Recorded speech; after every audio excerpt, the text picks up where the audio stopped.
जनाशलाकया चक्षुरुन्मीलितं येन तस्मै श्रीगुरवे नमः। श्रीचैतन्यमनोभीष्टं स्थापितं येन भूतले स्वयं रूप कदा मह्यं ददाति स्वापदान्तिकं। वन्देऽहं श्रीगुरुपदकमलं श्रीगुरुन् वैष्णवांश्च। श्रीरूपं साग्रजातं सहगणा रघुनाथान्वितं तं सजीवं साद्वैतं सावधूतं परिजनासहितं कृष्णचैतन्यदेवं श्रीराधाकृष्णपादान् सहगणा ललिता श्रीविशाखान्वितांश्च। नमो विष्णुपादाय कृष्णप्रेष्ठाय भूतले श्रीमते भक्तिवेदान्त स्वामिन्निति नामिने। नमस्ते सारस्वते देवे गौरवाणी प्रचारिणे निर्विशेषशून्यवादी पाश्चात्यदेशतारिणे। नमो विष्णुपादाय कृष्णप्रेष्ठाय भूतले श्रीमते भक्तिसिद्धान्त सरस्वतीरिति नामिने। श्रीवार्षवानवी देवी दयिताय कृपाब्धये कृष्णसम्बन्धविज्ञान दायिने प्रभवे नमः। माधुर्योज्ज्वलप्रेमाढ्य श्रीरूपानुगभक्तिदा श्रीगौराकरुणाशक्ति विग्रहाय नमोऽस्तुते। नमस्ते गौरवाणी श्रीमूर्तये दीनतारिणे रूपानुगाविरुद्धाप सिद्धान्तध्वान्तहारिणे। नमो गौरकिशोराय साक्षाद्वैराग्यमूर्तये विप्रलम्बारसाम्बोधे पादाम्बुजाय ते नमः। नमो भक्तिविनोदाय सच्चिदानन्दनामिने गौरशक्तिस्वरूपाय रूपानुगावराय ते। गौराविर्भावभूमेस्त्वं निर्देष्टा सज्जनप्रियः वैष्णवः सार्वभौम श्री जगन्नाथाय ते नमः। वाञ्छाकल्पतरुभ्यश्च कृपा सिन्धुभ्य एव च पतितानां पावनेभ्यो वैष्णवेभ्यो नमो नमः। नमो महावदन्याय कृष्णप्रेमप्रदायते कृष्णाय कृष्णचैतन्य नाम्ने गौरत्विषै नमः। पञ्चतत्त्वात्मकं कृष्णं भक्तरूपस्वरूपकं भक्तावतारं भक्ताख्यं नमामि भक्तशक्तिकं। हे कृष्णा करुणा सिन्धौ दीनबन्धौ जगत्पते गोपेश गोपिकान्त राधाकान्त नमोऽस्तुते। जयतां सुरतोर्पङ्गुर् मन्दमतेर्गति मत्सर्वस्वापदाम्भोजौ राधा मदनमोहनो दिव्यद्वृन्दारण्यकल्पद्रुमादः श्रीमद्रत्नागारसिंहासनस्थौ श्रीमद्राधा श्रीलगोविन्ददेवौ पृष्ट्वालिभिः सेव्यमानौ स्मरामि।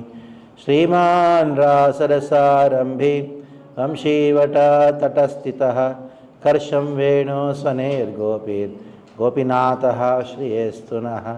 तप्तकाञ्चन गौराङ्गी वृन्दावनेश्वरी वृषभानुसुते देवी प्रणमामि हरिप्रिये।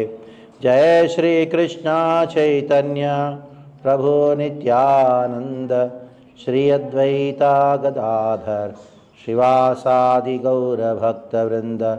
हरे Krishna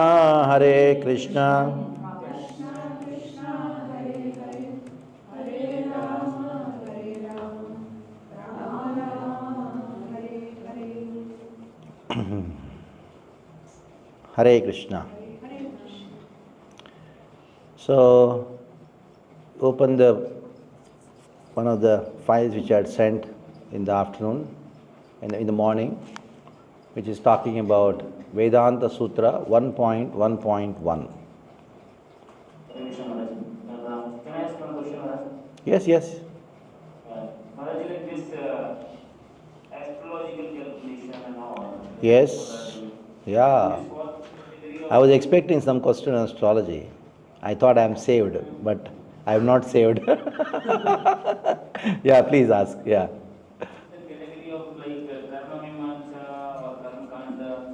Because I heard now like in many sampradaya, I think Madhva sampradaya, even Ramana sampradaya, they Ah. give the sannyas after calculation of astrology. Yes. And I think in ISKCON also they started managing like astrological calculation. Yes. So this is correct, and this comes in which category? Like all. Okay. So let's have some idea about astrology. Isn't it? Maybe Krishna could repeat the question, we understand exactly. He says that in the Madhva Sampradaya they give sannyas only after seeing the astrological chart. And in ISKCON also there is a system like that. That is what I heard. Then when you say if everything is astrology is there, then why is it that how then karma mimamsa has a role to play in Vedanta, isn't it? So that is what is question. So astrology is actually not a Vedanta literature. Astrology is the basis of karma kanda. Astrology is a material science. It is not a spiritual science. But it is Vedic. It is Vedic, but it is a material science. It is Vedic material science. The problem comes when you think it is spiritual. Got it? So let us have a brief understanding of astrology. Number one, point about astrology. What is it? It is a material science. It is a material science. It is not a spiritual science. You may think it is spiritual, but it is not. It is not spiritual. It is material science. So, as much as we use material science in Krishna service, in the same way, you use what? Astrology. Astrology. That's all. As simple as that. It is not that something very spiritual. No, you are using it. And the third point about astrology is that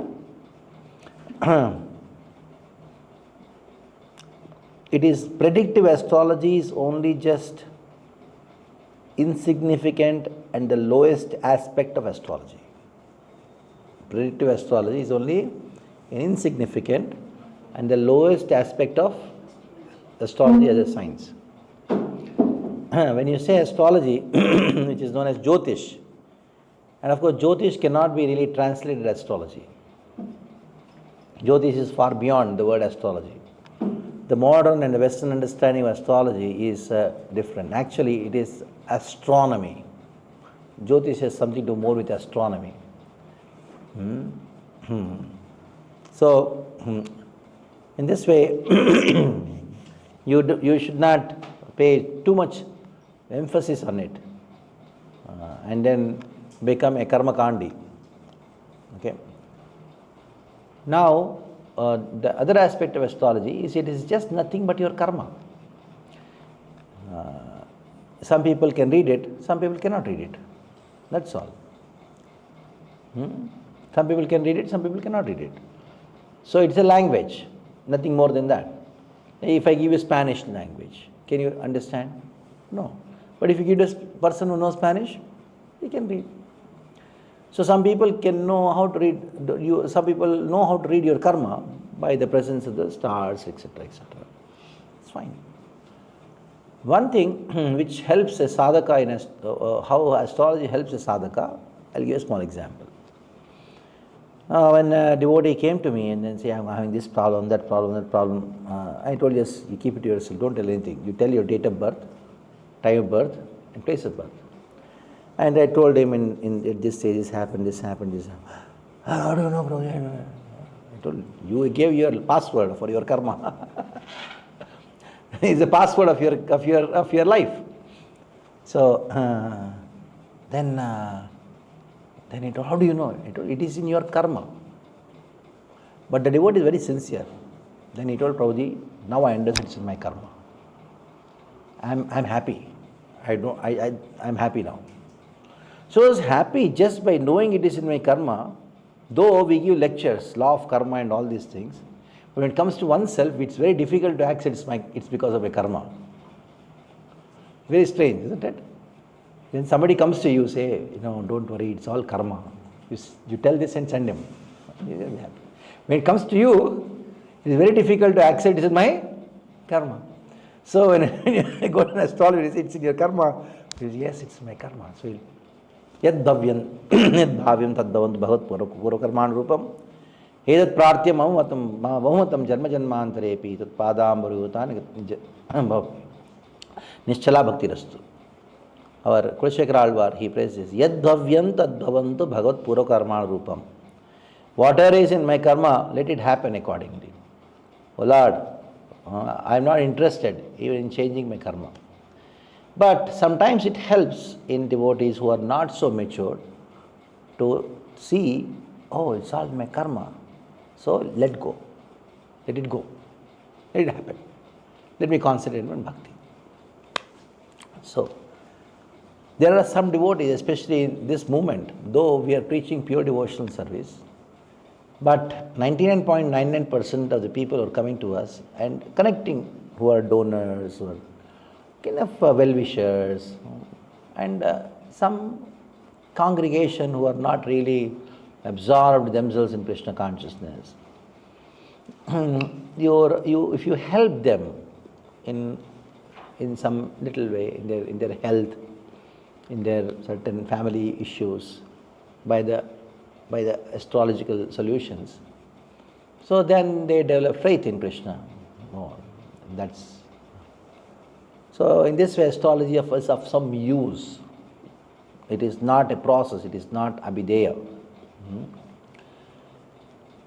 That is what I can say. And at the same time, if somebody is practicing pure devotional service, though whatever is in his karma is coming to him, he is not affected by it. He will not be affected by it. So he need not follow the recommendations given by the astrologer. He need not follow. But there are some people who require certain adjustments here and there. That's all. It's an adjustment. We do that adjustment. Got it, Prabhu?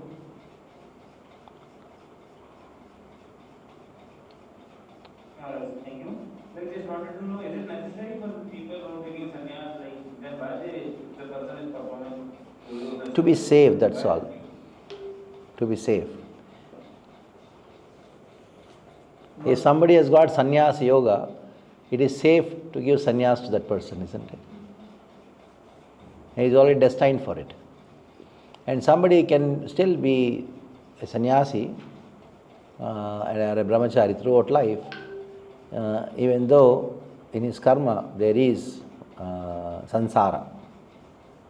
But he cannot escape. The situations come, but by the strength of his bhakti he will overcome.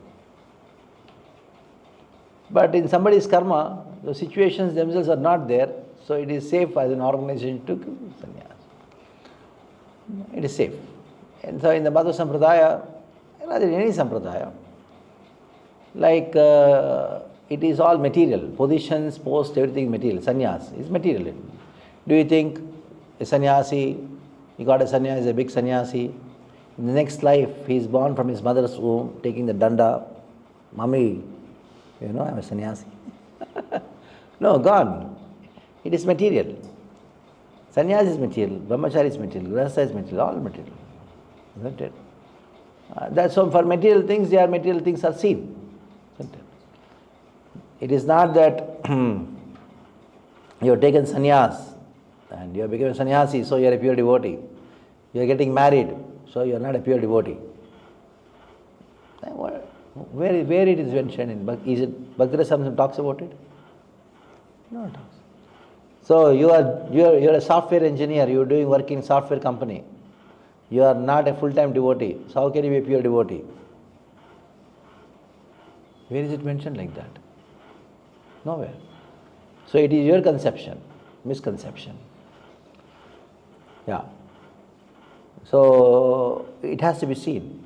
What to speak of that? Even when you appoint somebody the temple president, you have to see whether he is qualified for that or not, whether he has got the karma for that or not. That time will come for that. You are not to mature as an organization, that is the reason. But it is helpful. That is one thing. Is as much as Zoom is helpful, or camera is helpful, AC is helpful, you are using it. But to say, how can I progress in Krishna consciousness if I don't have AC in my house? How can I preach Prabhu if you don't give me a mobile phone, if I don't have a car, how will I preach Krishna consciousness? That is not intelligence.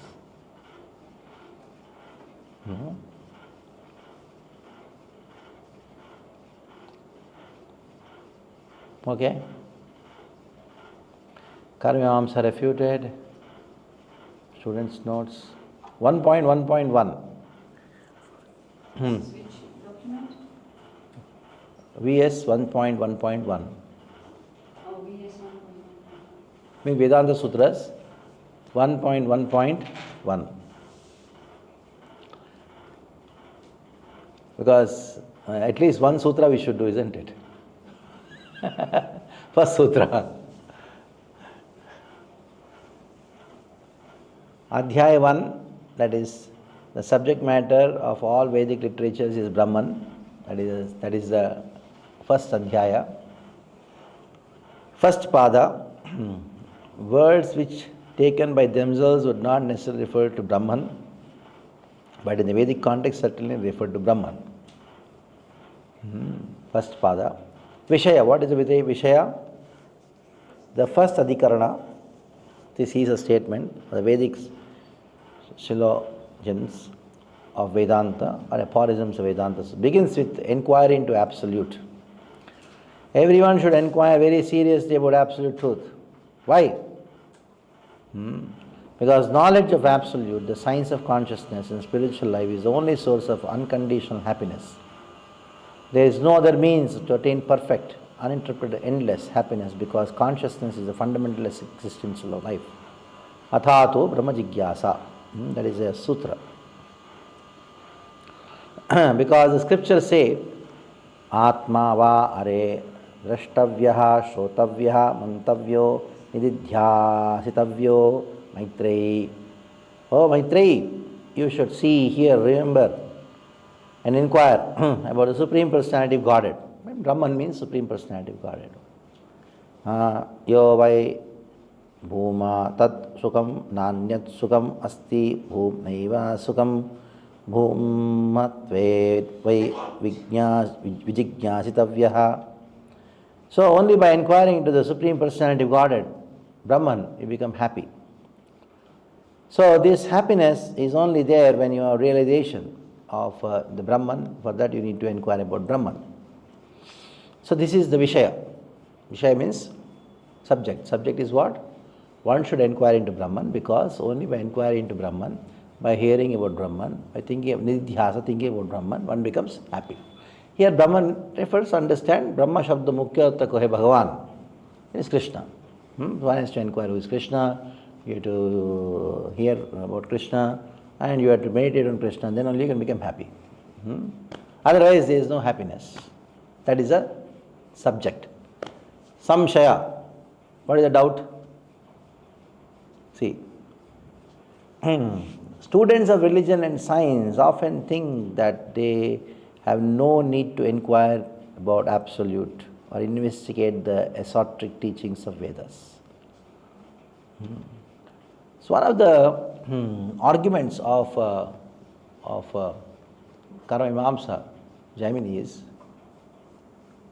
what is important, theory or practical? Karmamamsa. Both are important. Because Mixed bhakta. Theory includes practice. Because theory also. Theory is important. The Karmamamsa philosopher's argument is that theory What is the use of it? So, the jnana is theory, karma is practical. So, practical is more important. So, karma is more important. But Gyan give the direction. What is the use of that? You just see somebody else doing that, you also do the same thing. That is his argument. I am not saying what is truth. His argument. Huh? Don't quote me and say,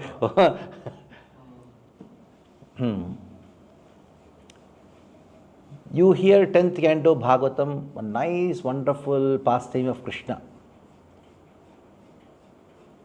And then at the end of the class, everybody is in bliss. One wolf comes, raises the hands. Prabhu, can you tell something practical, Prabhu, from your class? He's a wolf.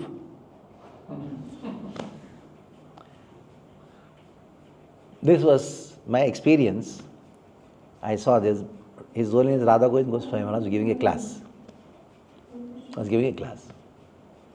And our class got over, nice Damodar Leela explained.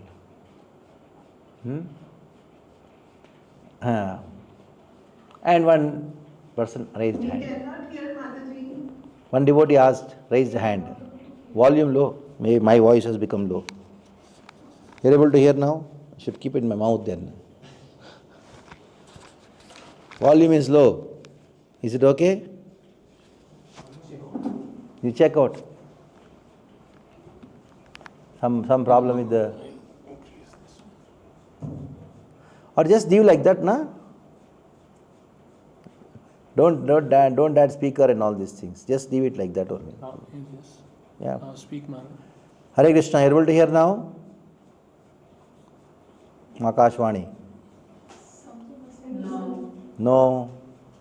What happened?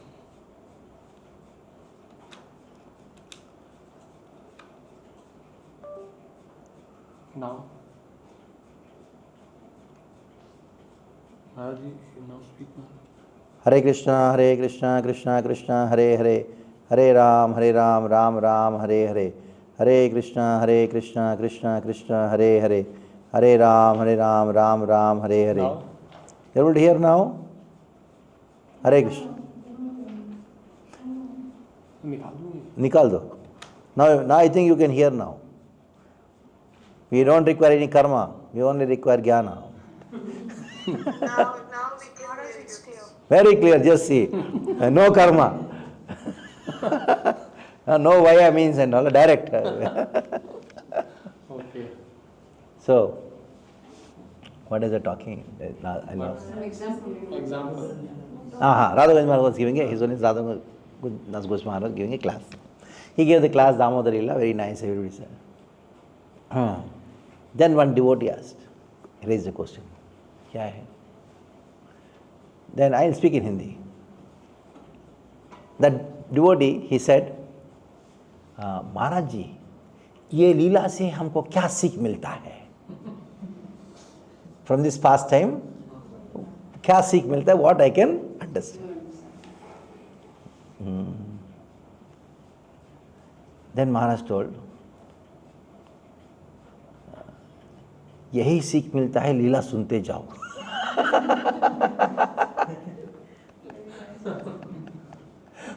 यही लीला है. You go on hearing this pastime, that is the lesson you learn from this pastime. So, somebody told me, Prabhuji, what practical things we can learn from the Bhagavatam class? I told, there can be no better practical thing than sitting in the Bhagavatam class and hearing. Sitting and hearing is the most practical thing, I told. There's nothing more practical than this. So, how to understand what is practical? It's all crazy. It's all because of your contaminated with karma mamamsa. That's this thing. So, these people have this idea that something practical that is more important than some knowledge, some theory. So, knowledge includes rasagya, not only just inquiry into Brahman, the nature of Brahman. So, that is the whole purpose of your of Vedanta, is to sit and hear. That is the whole purpose. What is practical? You heard Putana's story, that is practical. There is nothing practical out of it. Okay? So, samshaya is that why you require to inquire into Vedanta? Just investigate why there is no need for all these things. The Purva Paksha, to support their samshaya, Purva Paksha says, the ordinary pleasures of material existence and the intellectual rewards of the pursuit of ordinary learning are enough. You get a job, you go send your daughter and son to school, and they get certificates, they get a job, now they do business, they earn money and get them married. The materialistic people say there is no need to waste our time in absurd philosophical matters. What did you gain? This is already how many? 5th day. What did you gain 5 days? What did you do? Do something practical, Prabhu. Do something practical. What did you gain for 5 days? Yeah, you are crazy people. Need not waste your time in obscure philosophical matters, which are like dream only. Anyhow, whether you know or don't know, still life goes on, isn't it? Life goes on without you knowing about life, isn't it? Yeah, it goes on. Why all these things? Others say we are satisfied with our opulence. We have our house, my wife, my children, very nice. And I go to temple, ISKCON temple sometimes. Very good temple, right? Nice. We go to the Govindas definitely actually there. We make sure your Govindas runs there. Because we go to the Govindas, your temple is running. And what need do we have for this mysticism? Who knows? It may be religion in disguise. So all these are the different things. And now, you talk about immortality? By taking up Krishna consciousness, you become immortal, attain liberation. Veda says, you have not said the Veda, just see Veda says, apama somam amruta abhuma. You see, Veda says, by drinking soma, you become immortal. Soma juice, you become immortal. Vedic mantra, Rig Veda says this. Akshayam havai chaturmasya yajnehi sukrutam bhavati. So by practicing the chaturmasya, vows of chaturmasya, you become eternal. You see, all these arguments are there to support their samshaya, and that is called Purva Paksha. Purva Paksha. So now, who is the Purva Paksha for the entire Vedanta? Karma Mimamsa. So, Vyasa wrote the Vedanta Sutra primarily targeting whom? Yes. Now, Siddhanta, let us see what is Siddhanta. Conclusion. One who is in knowledge of the Absolute and thus personally familiar with the incomparable benefits of practicing this transcendental knowledge feels that he has attained the highest benefit possible in human existence. Out of a genuine desire to help, he endeavors to convince others to inspire into the truths of Absolute for their own benefit. Therefore, it is in the first sutra, Vedanta Sutra, the author Bhagavan Vyasa encourages the student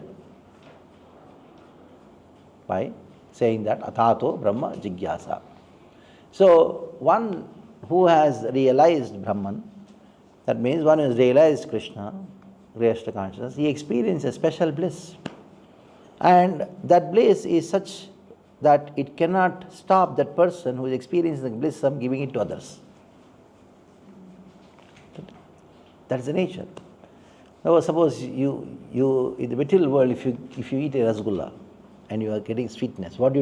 You have 100 rasgullas, keep it for tomorrow. You will not distribute it. But this Krishna consciousness is not like that. It is a rasgulla, it is a bliss, which you would like to, you cannot but distribute it. Isn't it? So that is why being inspired by the compassion, Vyasa, he writes this Vedanta Sutra, refuting the other philosophies, especially the Karma Mimamsas, out of compassion, and he encourages the student, you study by book by. So go. That is why Vyasa starts this his Vedanta Sutra by saying what?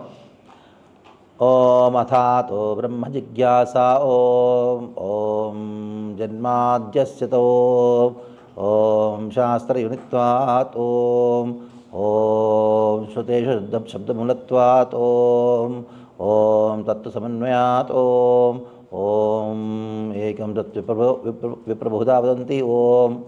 Like that, the whole sutras. How many? 555. Sometimes 60, sometimes 550. Average 555. Sometimes some authors, they make 2 sutras into 1. Sometimes some authors make 1 sutra into 2. So the number is like, but the format is the same. There is no extra, no minus like that. It is same, but it's a division. Now let us see what Baladev Vidyabhushan Prabhu, how he gives a Vakhyana to it. Now therefore one should desire to inquire about the absolute truth. One should inquire into the absolute truth. Baladev Vidyabhushan Prabhu's commentary, Govinda Bhashya, Ataha. First, in Athato Brahma Jigyasa, the first word is what? Atha. This word indicates the conditions that apply to inquiry into the absolute. Inquiring into the absolute, although open to everyone, does have a number of prerequisites.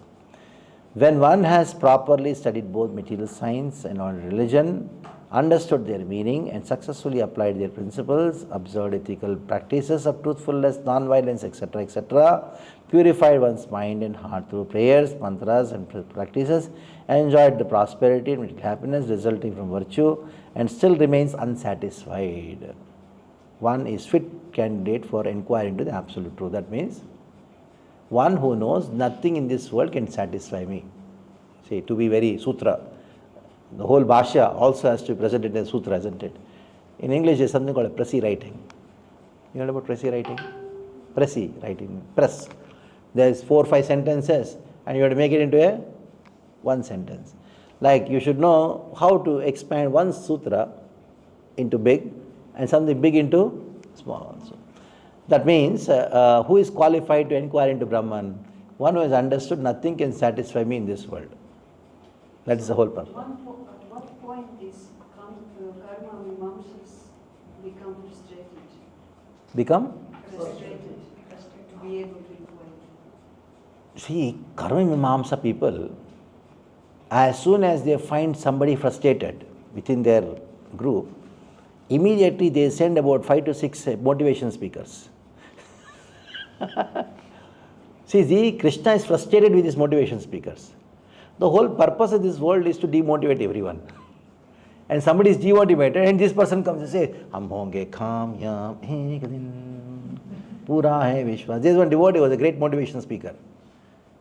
And later on, it so happened that he became so demotivated in his life.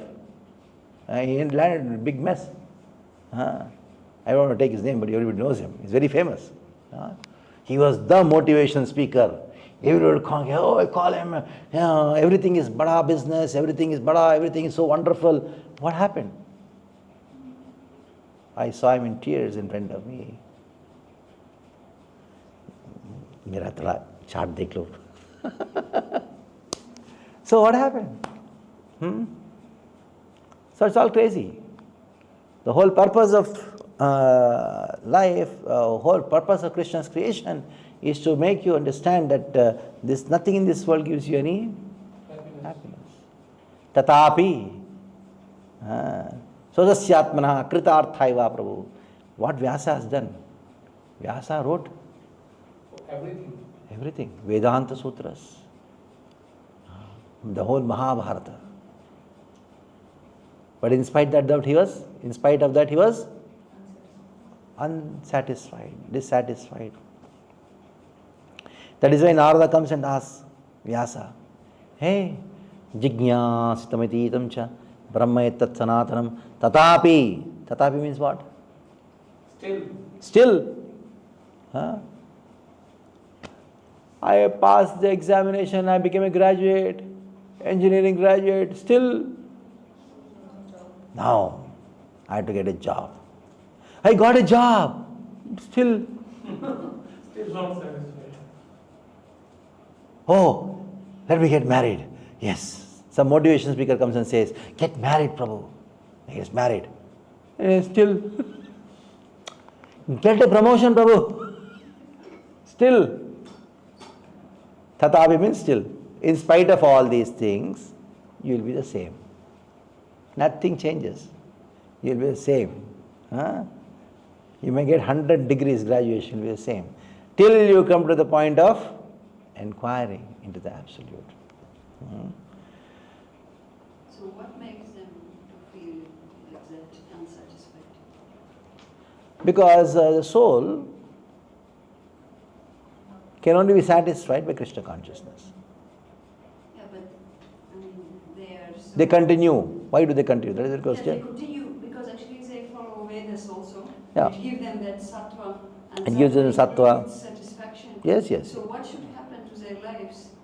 Just that they start like not being fully satisfied. If you are in the group of Karmamsa, it is very difficult to come out of it.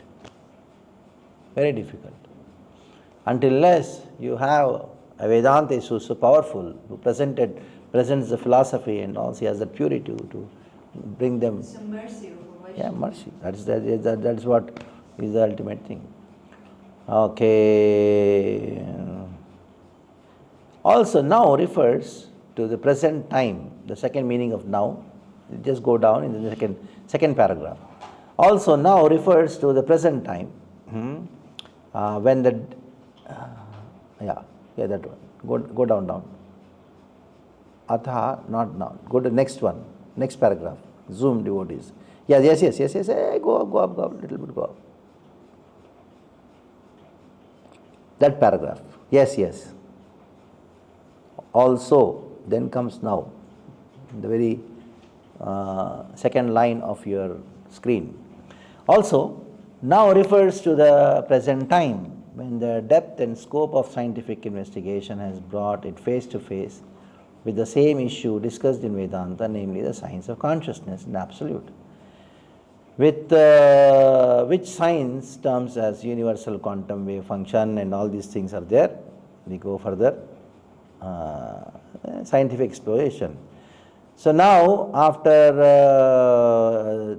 doing all the scientific explanations and all these things, you will come to know that I need to study something higher.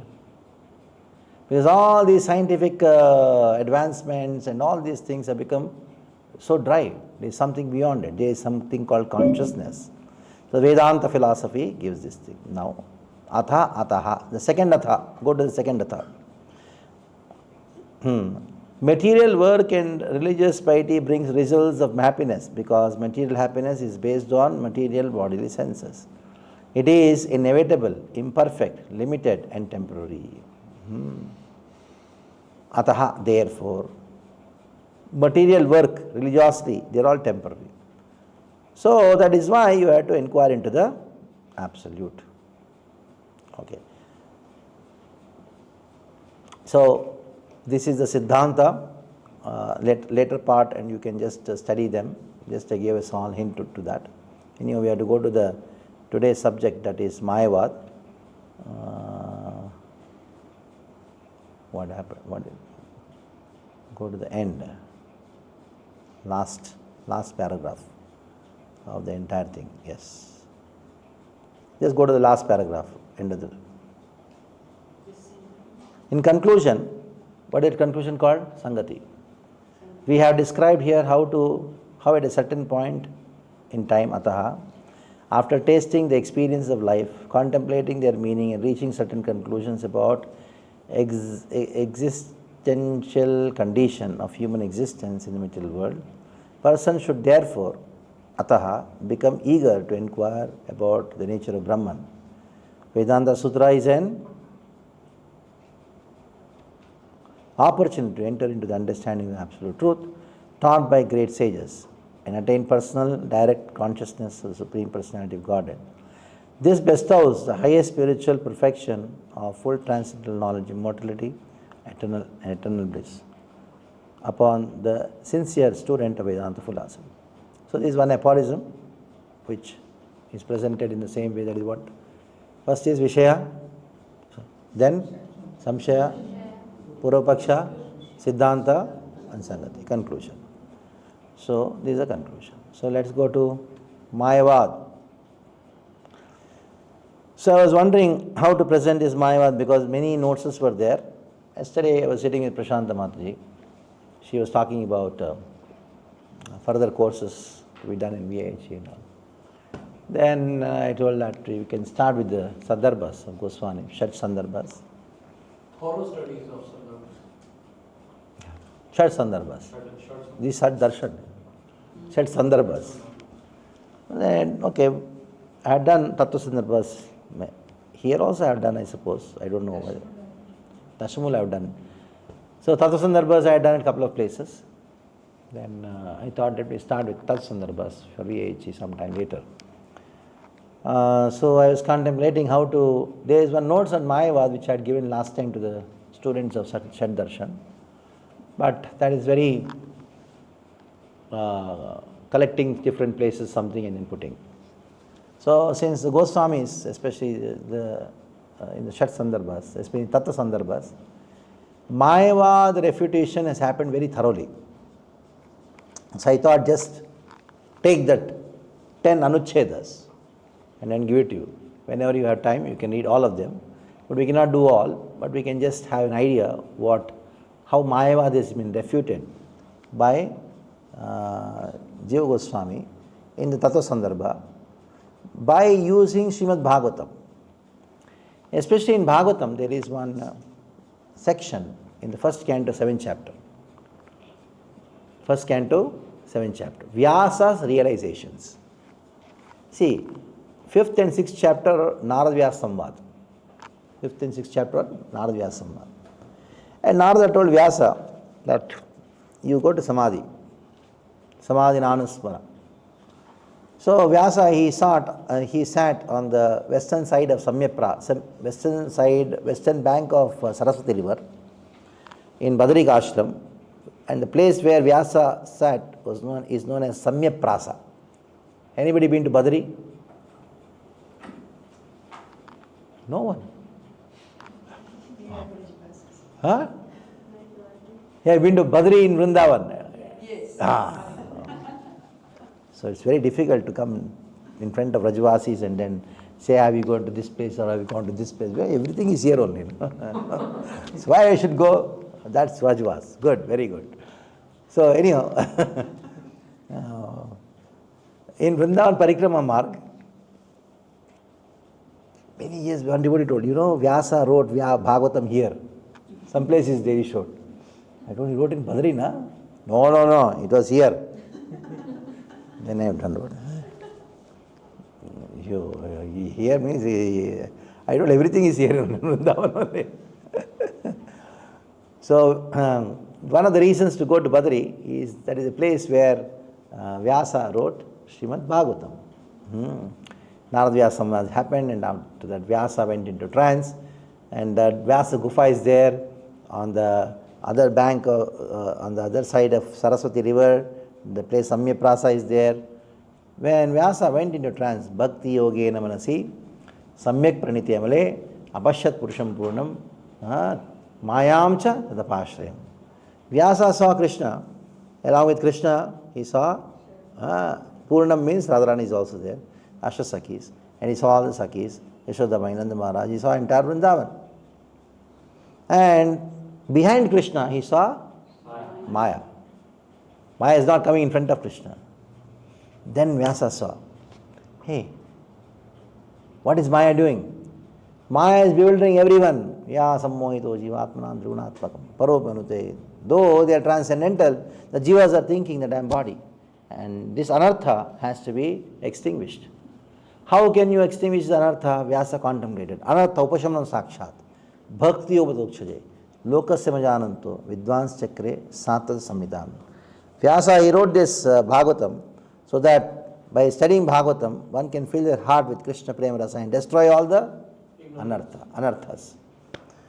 So, after describing this whole section of Narada's realization, Then comes analysis of this, and based on this realization of Vyasa, refutation of Mayavad philosophy.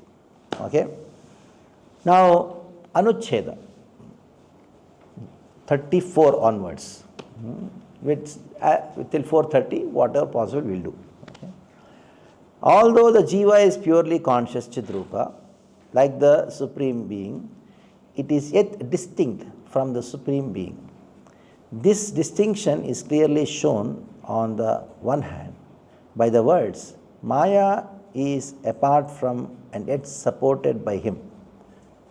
Tad apashrayam.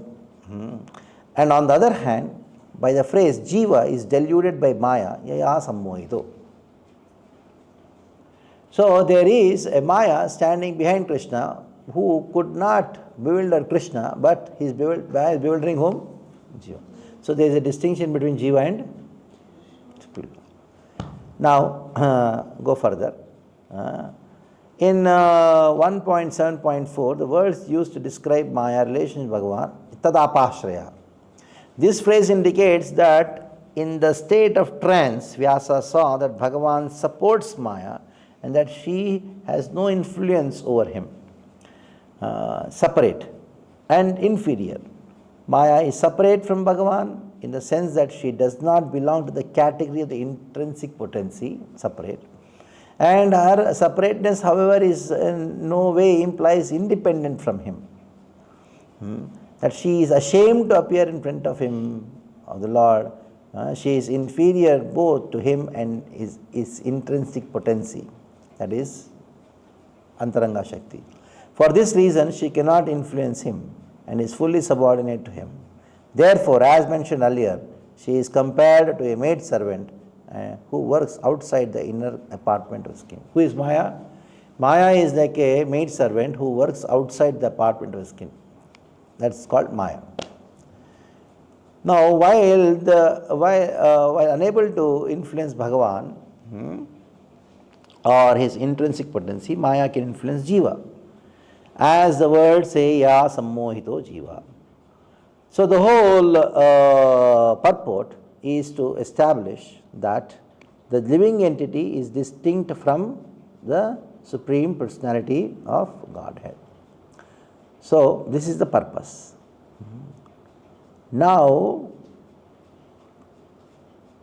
what do the Mayavadis say? The Mayavadis, they say that the living entity is the Supreme Lord. Go to the 35th Anucheda. Essential distinction between Jiva and Ishvara. Okay? Go to 35th Anucheda. According to Advaitavada, what is the meaning of Advaitavada? Oneness. Jiva and Ishwar. In the very moment that one indivisible Brahman,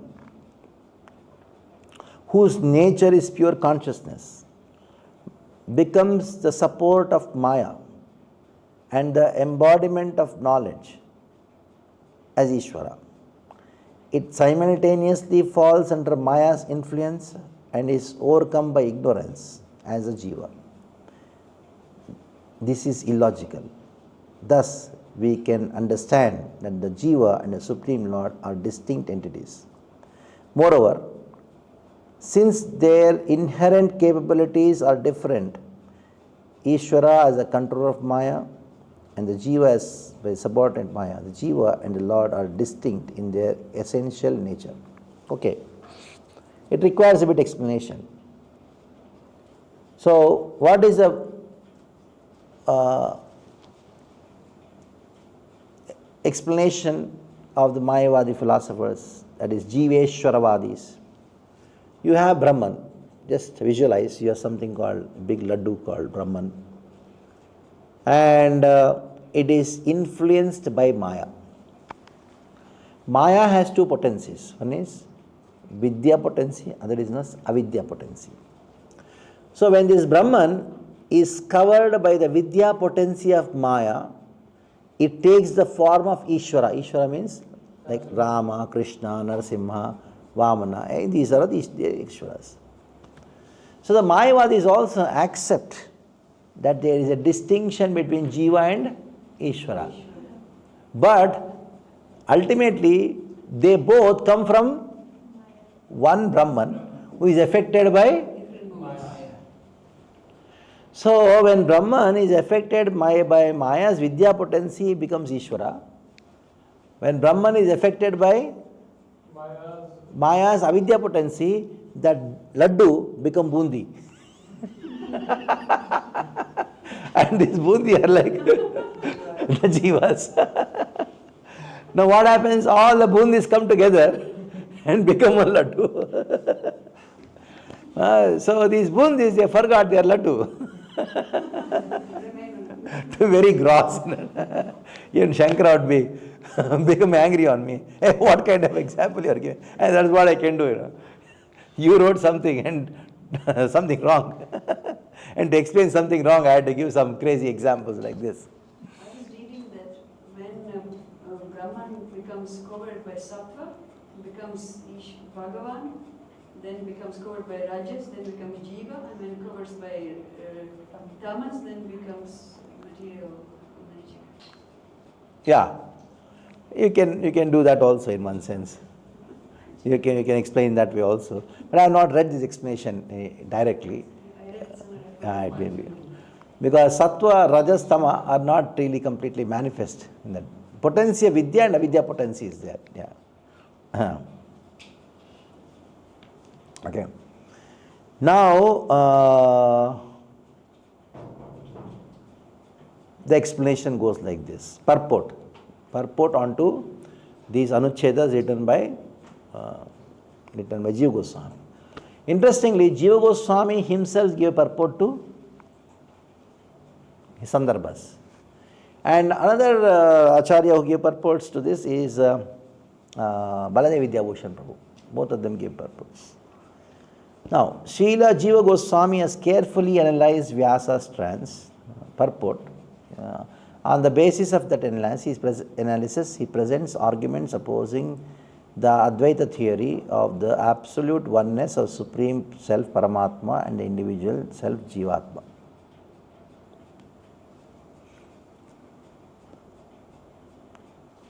The ideas of Advaitavadis are how do you pronounce it? Antithetical to devotion. Is anti-devotional and are therefore one of the greatest obstacles on the path of self-disclosure of Bhagavan and Prema Bhakti. So these Mayavadis or the Mayavad philosophy, it's a great obstacle for us attaining Krishna, attaining Bhagavan and attaining Bhakti, pure Bhakti. And that is why Raghunath Das Goswami compares impersonal liberation to tigress. My dear mind, never listen to the talk about impersonal liberation, which is like tigress that swallows everything, including the self. Chaitanya Mahaprabhu also told, Mayavada Bhasha Sunle Hoye Sarvanash. Isn't it? And go to the next paragraph. Madhvacharya presented forceful refutations of Advaita theory in a similar vein. One of the most impressive efforts in this line was his Mayavad Khandana. In this and other works, he exposed Mayavadis. Mayavadis' misuse of grammatical analysis and their faulty logic. So Madhvacharya also done. Jiva Goswami also is doing the same thing. So in this way, you go to the next paragraph, starting with Advaitavadis claim.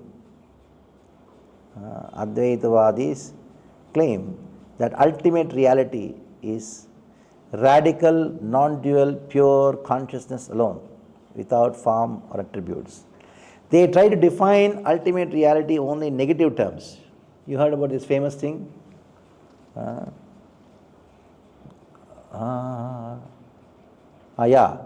is there. Advaitavadis claim. Stop there. Zoom devotees. Advaitavadis claim that ultimate reality is radically non-dual pure consciousness alone, without form of or attributes, without form or attributes. Okay, this is one. Now, they try to define ultimate reality only in negative terms. What is that? Naiti, naiti. Naiti, naiti. To support their arguments, they cite Vedic declarations. Sarvam, what is that one? Sarvam Kalvidam Brahma. Ekameva Dvityam Brahma. Vijnanam Anandam Brahma. Neha Nanyasti Kinchana. These are some famous vakyas which they use. But to account for the inevitable variety of this world, Advaitavadis are forced to introduce the idea of some beginningless entity called Maya. Then you say, how did the world come into existence? No, Maya. What is that Maya? Shh, don't ask. Anirvachaniya. What is the word used by them? Anirvachaniya. Don't ask about it. It's very secret. Don't ask. Unexplainable. Unexplainable. Anirvachaniya. And the Advaitavadis claim that Maya cannot be defined as either existing or non-existing. And they further say that Maya has two aspects. What is that? Vidya and avidya. Somehow or the other, some part of Brahman comes in contact with Maya. And the result is illusion for that portion of Brahman. Brahman contacts both Vidya and Avidya. When the totality of Brahman contacts with Vidya, then the Ishvara, the personal God of creation, comes into being. When the full laddu is packed in a potency called Vidya, put in a dabba, then Ishvara. You put a full dabba full laddu in one dabba. Oh God, give my daily laddus or something like that. But when that laddu is present, still jivas were there.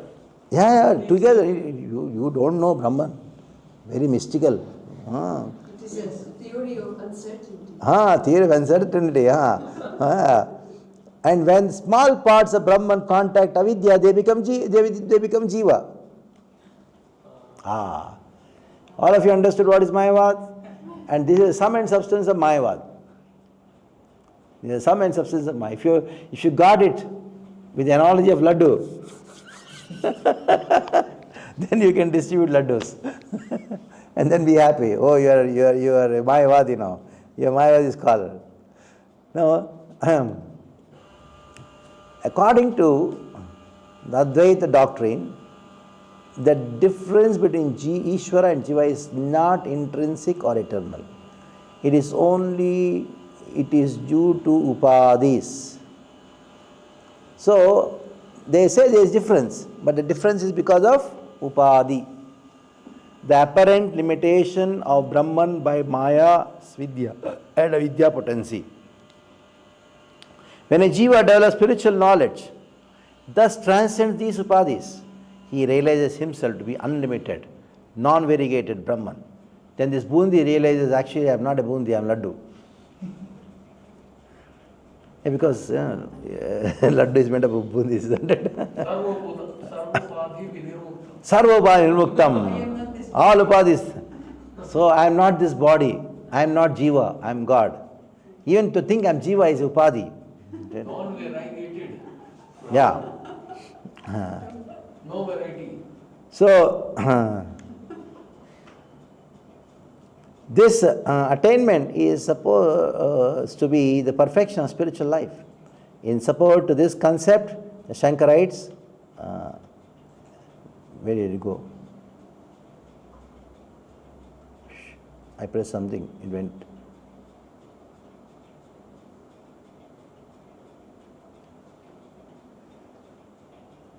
Yeah. Yeah.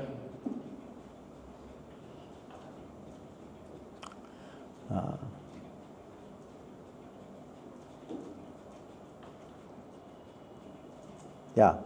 In support of this concept, the Shankarites quote the Vedic statements. What are the statement?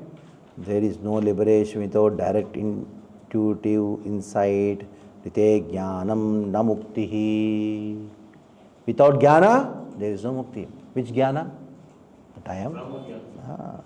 I am Brahman, that is jnana. A favorite analogy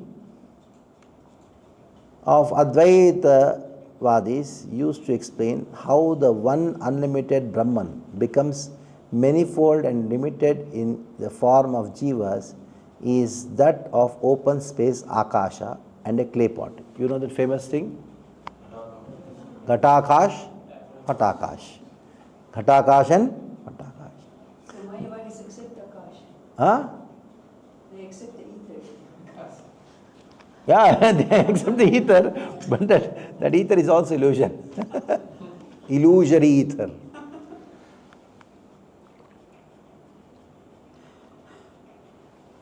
Brahma Satyam, Jagat Mithya. So just as a portion of invisible, all-pervading space seems to become delimited by a pot and is then known as space within the pot, Ghatakash. So unlimited Brahman seems to become limited by jivas, subtle and gross bodies. When the pot is broken, there is no longer a distinction between space in the pot and all-pervading space. And similarly, when the jiva falls identified, dissolved, false identified, desired, then there is no longer different from Brahman. Yeah. Actually, the Advaitavadis explain the apparent distinction between the space in the pot and all-pervading space did not really exist even when the pot was intact. Even when the pot is intact, there is no difference. And in the same way, the difference between the individual self and Brahman is always illusory. So the monists even detect confirmation for all this in Srimad Bhagavatam as in the final instructions from Sukadeva Goswami and Parikshit Maharaj. Even in Bhagavatam it is mentioned, Ghatakash, Patakash. Very deluding verse in the Bhagavatam. 12.5.5. Bhagavatam 12.5.5. What did it say? When a pot is broken, the portion of open space that was delineated by the pot becomes simply open space, just as it was prior to delimitation. In the same way, when gross and subtle bodies perish, the living entities within again becomes Brahman. Bhagavatam says this. And Sukadeva Goswami, later in the same set of instructions, Sukadeva Goswami says, I am Brahman, the supreme abode. And I am Brahman, the supreme destination. Meditating in this way, merge in the individual self into the absolute truth. With big support from Bhagavatam, Prabhu. What to do now? From Bhagavatam they are giving their quotations. They are also very good in giving quotations. These statements require proper explanation. But when Mayavadis interpret them, they do without regard to the actual context. That is the problem. In fact, if it is only by taking them out of context that they seem to support the absolute non-distinction of the Jiva and Brahman, as alluded about before, Anucheda. In Anucheda 52 of Tattva Sandarbhas, Jiva Goswami will briefly discuss why such verses seem to have impersonal slant, and in Paramatma Sandarbha Anuchedas 74 to 84, he will give more detailed discussion. Here, Srila Jiva Goswami begins countering the Advaita philosophy by establishing the essential distinction between Jiva and Ishvara. His first point is, as we have learned from the account of Vyasa's trance, that Maya controls only the Jiva, not the Supreme Lord. So from Vyasa's realization, Maya was controlling whom? The Jivas, not the Supreme Lord. Now, Indeed, Maya is dependent upon Bhagavan and completely controlled by him. The same Brahman cannot be the controller as well as controlled. How can it be possible? If Maya is controlled by Brahman, and how can Maya affect Brahman? So, he cannot be the controller, at the same time controlled. The same Brahman cannot be the controller as propounded by Mayavad, because ignorance and knowledge cannot exist simultaneously in the one undivided reality, just as light and darkness cannot occupy the same point in space. Switch on the light, then half part will be light, half part will be dark. It doesn't work like that. So, the Jiva's capabilities and qualities are different from those of Bhagavan. This difference, moreover, is not a product of illusion. By constitution, the Jiva is atomic in size, and thus he is vulnerable to Maya's inconceivable influence when disassociated with the Supreme Lord. But by surrendering to Bhagavan, he can free himself from the shackles of Maya. Srila Vyasadeva witnessed all this in trance.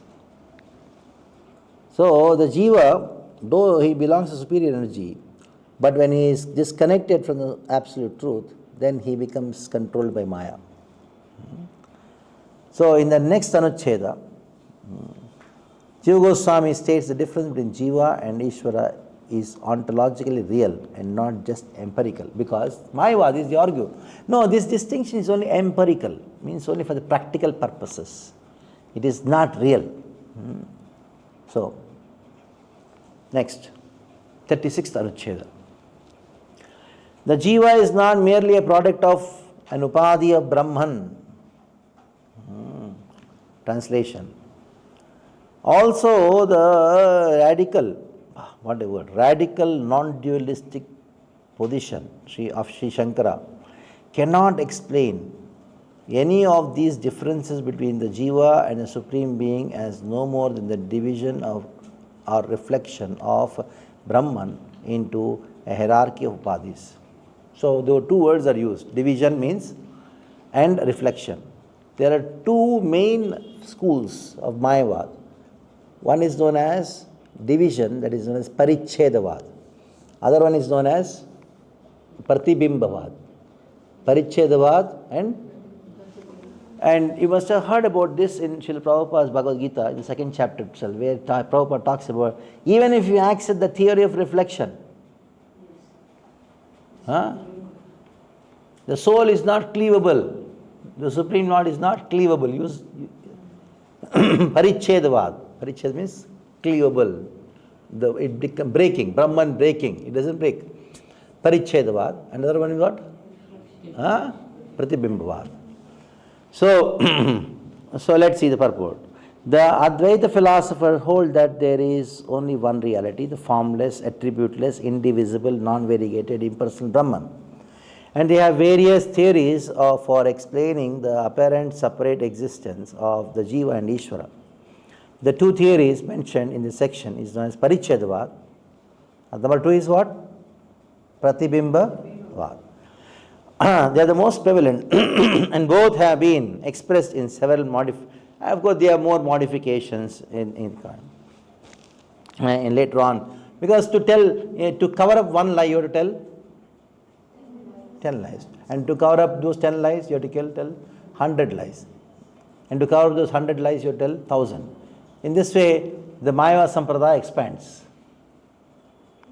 Why? Yeah, it expands, goes on expanding. Because you have to cover up one lie, you have to tell 10 lies. And then 10 sampradayas come. And these 10 sampradayas, you have to tell 10 lies more. 100 sampradayas become like that. Even in their sampradayas, they have freedom of speech, like other philosophies. Like Buddhists, they have given their disciples whatever you think that becomes. Yeah. So even Mayavadi. Yeah, you have to give freedom of speech to a lawyer who covers up your lie. Yeah. And whatever they say, it becomes Siddhanta. Yes, somehow you have to prove that you are God. Isn't it? Whatever it takes to prove But does any Mayavadi sannyasi has displayed... That's Nyaya. Even we use that. Srila Prabhupada used whatever it takes to prove that Krishna is God. Isn't it? Whatever it takes to prove Krishna is God. Whatever it takes to prove that Bhakti is the highest Ananda. Like one devotee came and told what? Prabhupada, Swamiji, how much happiness is there in Krishna consciousness? What did Prabhupada say? Have you ever taken LSD, drugs? How much happiness you feel? Yeah, very happy. I'm in bliss by taking these drugs.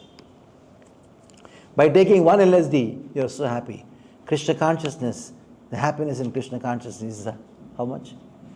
By taking, you take 1 million LSDs, how much you happy in that? And then came the kirtan called Stay High Forever. So they used to take drugs to stay high. That was the word used by the hippies. That we stay high. Stay. And Prabhupada used the same word and saying what? Hare Krishna is what? Stay high forever. So whatever it takes for you to establish Krishna consciousness, will you do it or not? In the same way, whatever it takes to establish their lie, to cover up their lie, they will do. Okay, we understood that you become a Narayan. But now, after becoming a Narayan, can you show something like Narayan, like Krishna lifted? You also did something. I am more than Narayan. Yeah, because Narayan is actually covered by Maya. No, so you do Yeah. something practical. See, Show something. then I am not God, because God is not practical.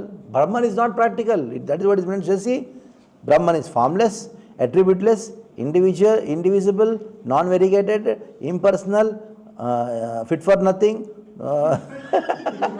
useless. You cannot even see it. You cannot taste it. You are saying Namo Narayana and I am seeing you. What? You are saying Danda Narayana, Danda Dharan Matra. Vyavaharika, that's all. Like for example, you go in the market and you have to call a rickshaw, isn't it? So are you calling the rickshaw or the driver? Rickshaw. driver. Yeah, driver of course, but I will call it rickshaw.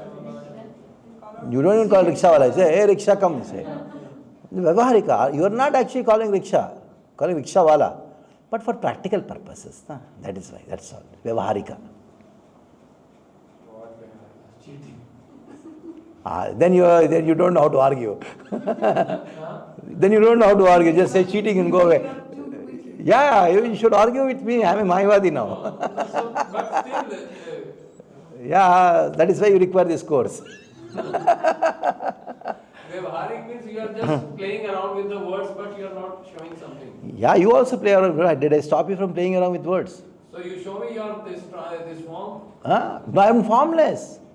But who are you now in this body? You are seeing, because of ignorance, you see me form. Actually, I'm formless. You give up your ignorance.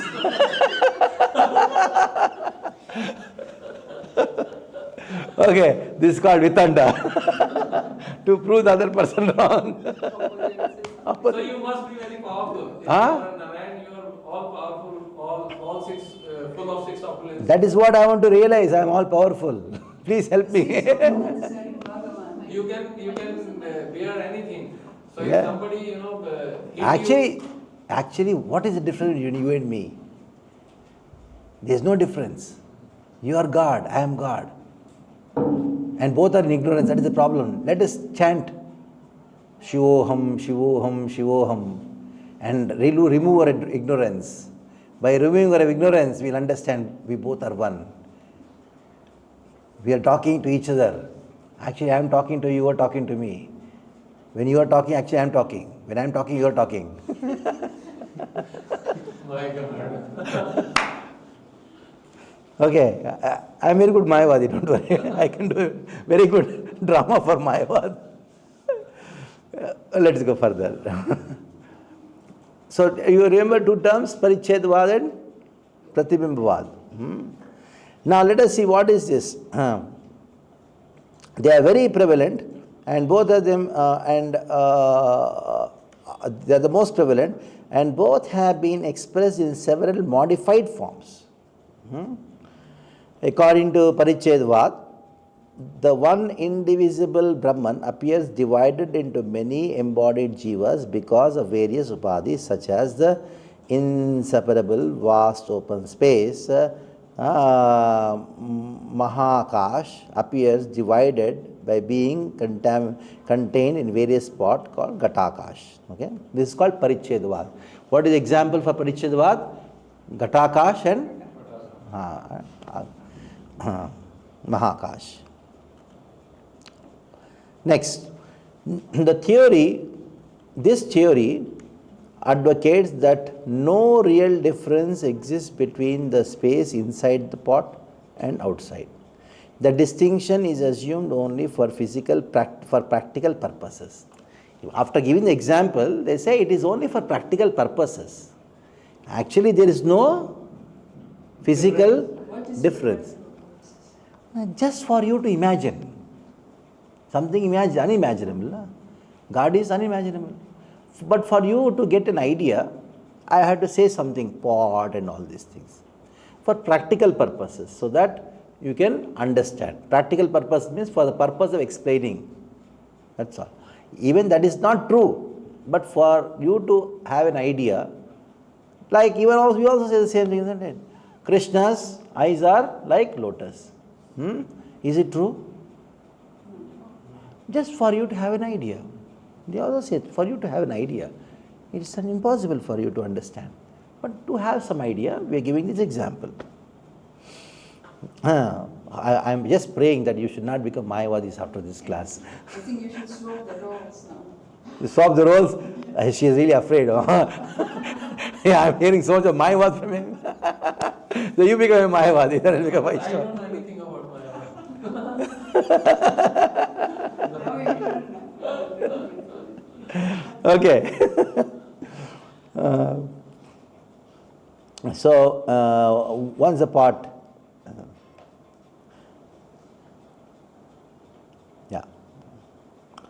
so we go to, in the same paragraph, let it go to the last line, so that we have to do something more also. When, in the same purport, in the same paragraph, when, however, that part, yes, where your cursor is there, yes. So when, however, it is limited by Vidya, it is called Ishvara. This doctrine of delineation of Brahman, Parichedavas, was formulated by Vachaspati Mishra, a 9th century author of the Bhaktyati commentary on Shankara's Vedanta Sutra Bhashya. So Vachaspati Mishra, this is he is the person who established Parichedvad. Now, the second, what is that second? Pratibimbavad. Let us see what is Pratibimbavad. The second of the two aforesaid theories, Pratibimbavada. This is Parichedavad. Till now, Parichedavad. The example for Parichedavad is Ghat. Okay. The second of the two aforesaid theories, Pratibimbavad, states that when the formless, invisible Brahman is reflected in various subtle bodies made of avidya, it appears to be many, just as one sun reflected in various receptacles of water appears to be many. In this analogy, the sun is unaffected by any displacement of water in which it is reflected. Why this Pratibimbavad came into existence? Because Brahman is not cleavable. Brahman cannot be broken. It is one undivisible substance. So they had a problem to explain Parichedavad. So what happened?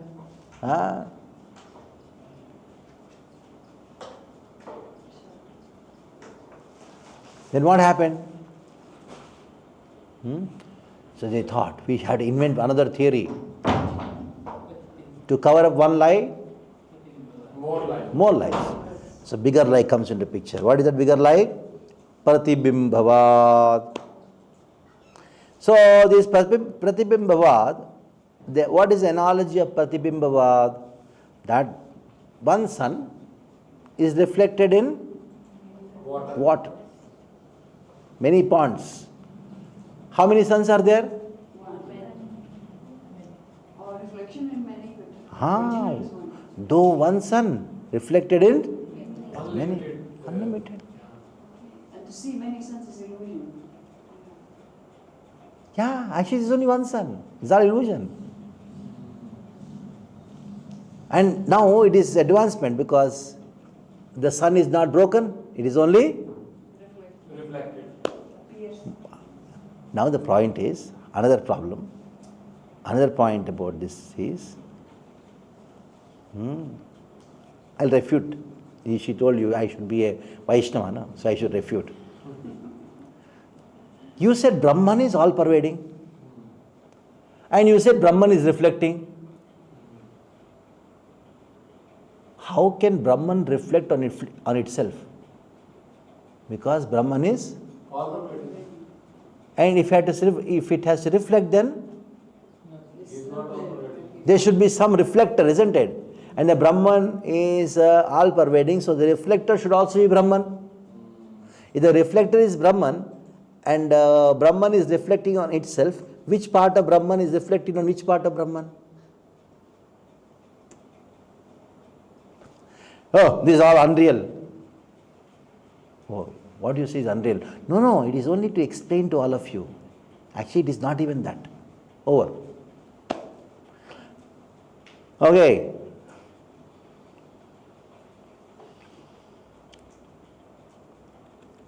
Go to the next page. In the next page, you have according to the proponents, that paragraph.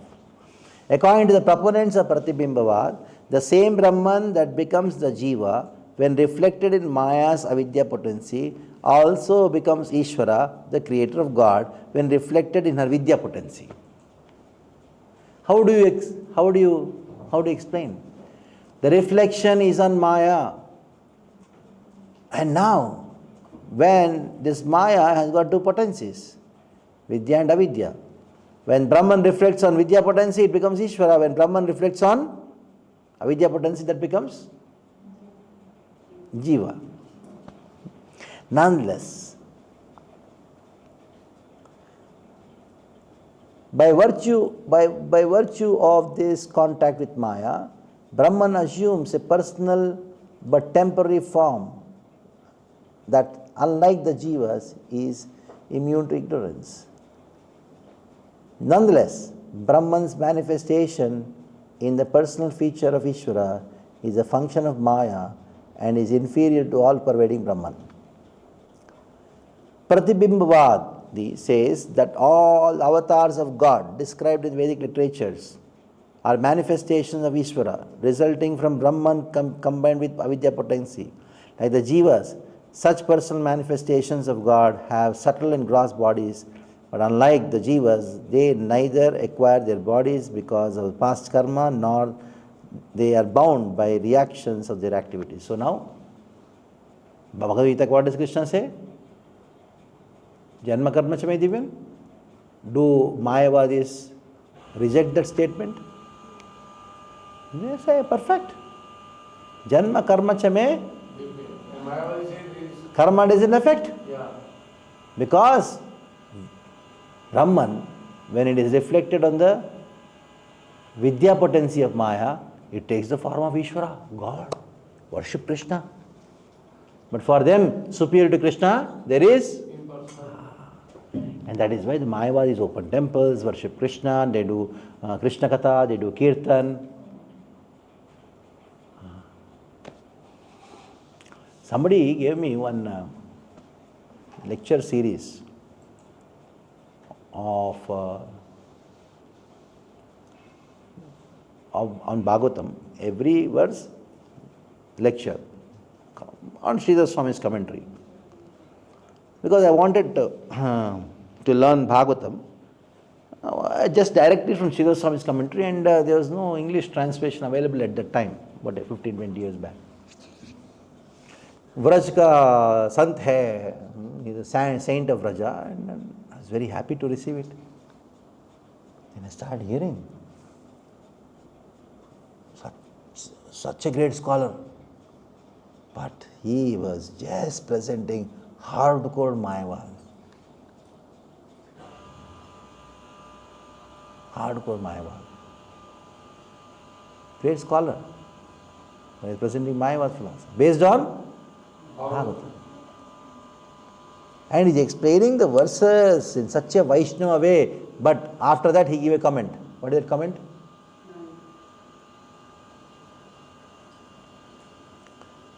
And he was explaining Rasa Leela.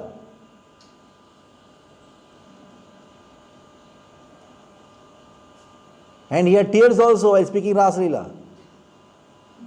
Why? Because he is full of rasa. Because chili was in the house. And ultimately what he says? एक ही परब्रह्म का दो स्वरूप है, राधा कृष्ण. कभी कृष्ण राधा बनते, कभी राधा कृष्ण बनते हैं. That's also true, but not according to the way we understand. So, be careful. Mayavad bhashunyo sarvanash. Okay? Okay. Now, in the same paragraph, the Pratibimbavadis say that the avatars of God described in Vedic literatures, yeah, that's right. So thus the Jiva and Ishvara are distinct. So for them, who is Jiva? Who is Ishvara? Krishna and all these big avatars. But who is he? Where did they come from? He is Brahman, affected by Vidya. Maya. Vidya potency of Maya. So now, the proponent of this Pratibimba is Pancha Padika commentary on Shankara Bhashya Vedanta Sutra. Now, Mayavadis attempt to support their idea by citing scriptures. For example, from Sukha Rahasya Upanishad quotes, Brahman apparently modified as Maya's effect is known as Jiva, whereas the same Brahman apparently modified by Maya's cause is called Ishvara. So it is there in the Upanishads also. The statement, there is support for all this, what they say.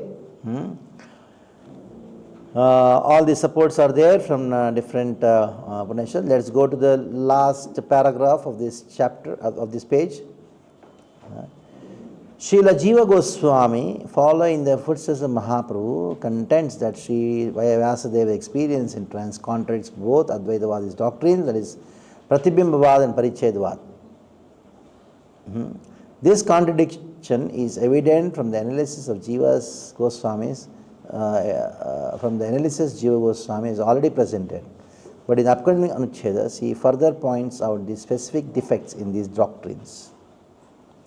So, let us see 37th Anucheda. What is the further defect? Flaws in Pratibimbavada and Parichedvad. Okay? So, one of you read the translation.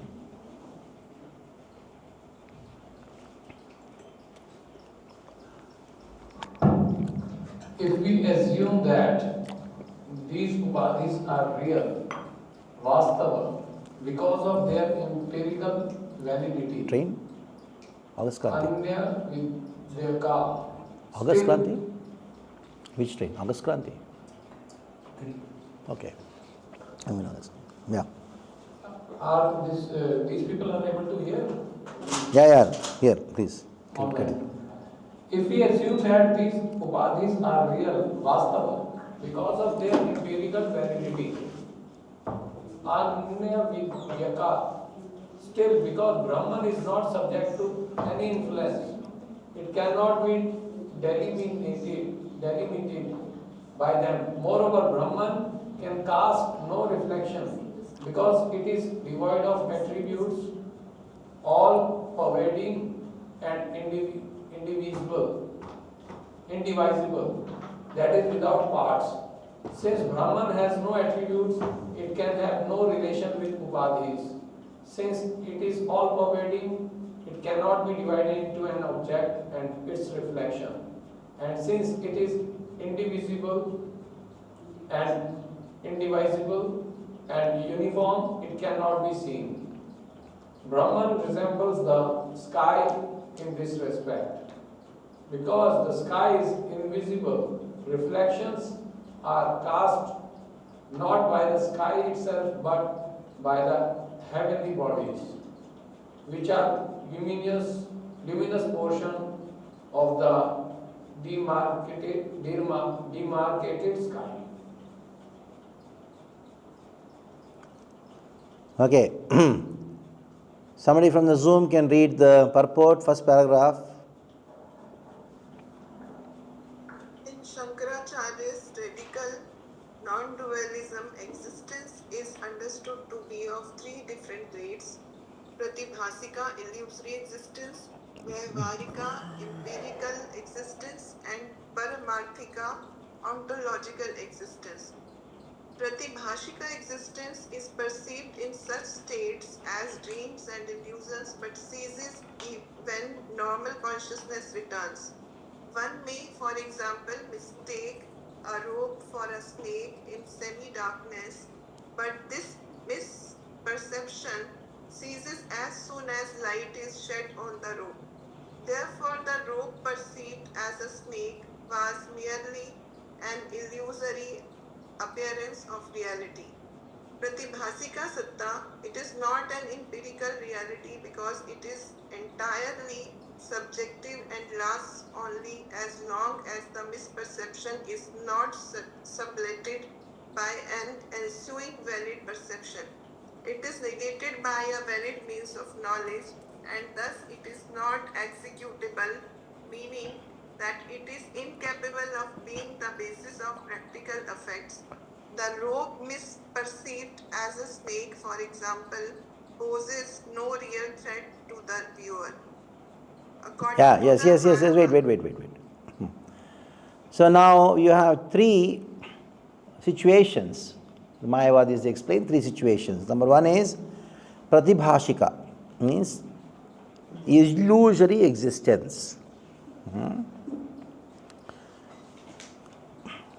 Number two, vyavaharika, empirical existence. Number three, paramarthika. So when you get the examples, you will have better understanding of these terminologies. Okay. First is pratibhashika. For that, what is the example? Rope and snake. So I am in illusion, like in darkness, and I saw snake. Somebody puts on the light. Oh, rope only. No snake. No snake is not there. So this is called what? Pratibhashika. I am a jiva. I am a boy. I am a woman. I am suffering. Actually, no. As soon as knowledge is revealed, what is that knowledge? That you are Brahman. All things are gone. Next, next paragraph. Vyavaharika satta. Yeah. According to the Mayavad conception, empirical reality, vyavaharika satta, refers to our perception of the material world in ordinary waking consciousness, which is executable, meaning that the objects perceived are the support for practical action. Yes. Ontological. Wait. Now there are certain scriptures. They talk about dualism, isn't it? Dualism. I, you. It is all vyavaharika. Actually, they are all vyavaharika platform. Vyavaharika means for the purpose of practicality, they talk about it. Like in the scriptures, you will find nityo nityanam chetanam. You hear this verse? Upanishads will say, there is one God, we are all many living entities. They are all actually vyavaharika. For practical purposes, they are shown. It is not real. It is only for practical purposes. Next, ontological reality. Ontological reality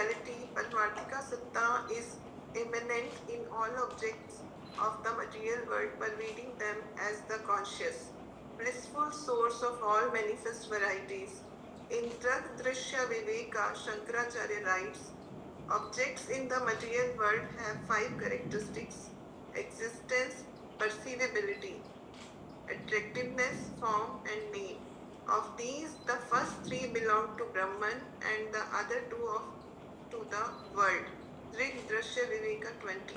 Okay. The last The last two items are form and name are the product of Maya, thus constitute only the empirical reality. They do not have absolute existence. Means form and name, names and forms, they are not belonging to absolute reality. That means names and form are of this world.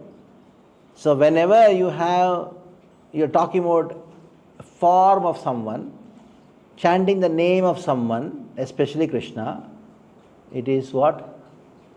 Material only. Because it is of this world. Because of this world. This is this Paramarthika. It's Paraman. Other 3, what are the 3? Existence, perceivability, and attractiveness. These 3 belong to Brahman. Other 2 belong to world. So wherever Rupa and Nama is there, what you should see? It is material. Okay, that is one of the important points of conclusion in that. Okay, so go to the next page.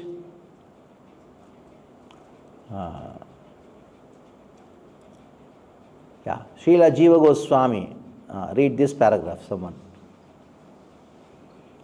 Refutes both. Hare Krishna. Yes. Jiva Goswami refutes both Parichetavada, the theory of division, and Pratibimbavada, the theory of reflection, by considering the Shankarites' explanation of the Upadhis covering Brahman as pertaining to the 2 lower grades of reality. These Upadhis can never be real aspects of the absolute or ontological reality, since that would introduce duality on the non-dual plane.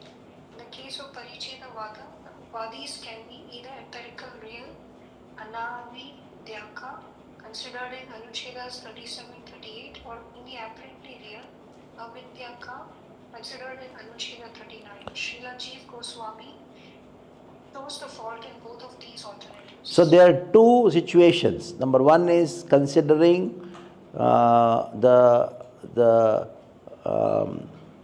effect of Maya on Brahman to be real, the effect of Maya on Brahman to be unreal. There are 2 situations. So Jiva Goswami accepts these 2 situations, refutes in both the situations, refutes them, Parichedavad and Pratibimbavad, in these 2 situations of real and unreal. Okay, let us go further.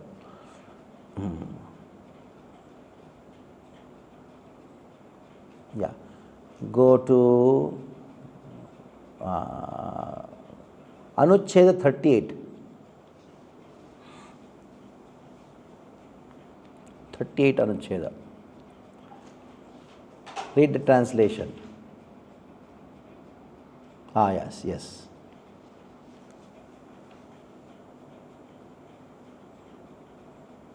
Somebody can read?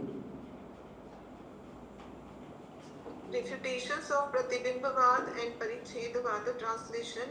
If, however, there were real upadhis delimiting Brahman, Paricheda, or acting as the medium of its reflection, Pratibimba, a person could not get rid of them simply by intuitive knowledge of his essential oneness with the Supreme. And if the radical non-dualists purpose that freedom from upadhi is due to the influence of the Supreme Entity, referred to by the pronoun tat, then they are in agreement with our own view. So, Jiva Goswami, he uses a very tactful thing. That is, all the Mayavadis talk about liberation. So, how can Brahman, which is bound, get liberated by itself? No. By chanting the name Tat, Om Tat Sat, then you become liberated. Oh, that's what you were saying. That means by taking shelter of Krishna, under whose direction Maya is functioning, you take shelter of Krishna, get rid of Maya. So that means you are saying what we ourselves are saying. Yeah, further read the purport.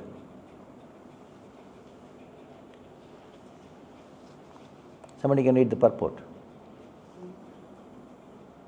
Srila Jiva Goswami, yeah. Srila Jiva Goswami here exposes further complications that arise from accepting Brahman's upadhis as empirically real. The radical non-dualists advocate that the jiva can become free from the bondage of his upadhis by intuition of his identity with Brahman. Assimilated from the Shrutis, their idea was based on these Shruti statements. Tattvamasi, thou art that. Then it knew only itself, I am Brahman, Am Brahmasmi, thou art that. Tattvamasi, he who knows Brahman verily becomes Brahman. All these things are there. So they base their statements on all these things. Hare Krishna Maharaj. Yeah. What is this intuition of his identity? From the bondage of his upadhis by intuition of his identity. Actually, Brahman becomes a living entity.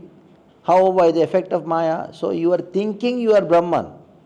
It is only intuition of your identity that I am soul, but I am not soul, I am Brahman.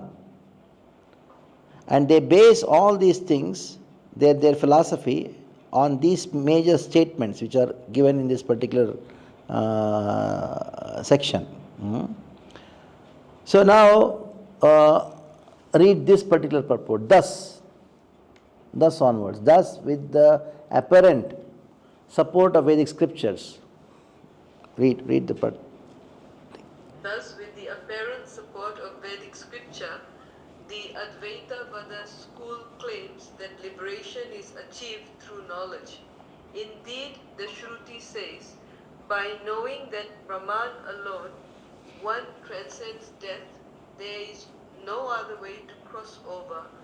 Tam eva vivitta ati mrityum eti nanya pantaha vidyate yanyaha. And in Bhagavad Gita. So, enough.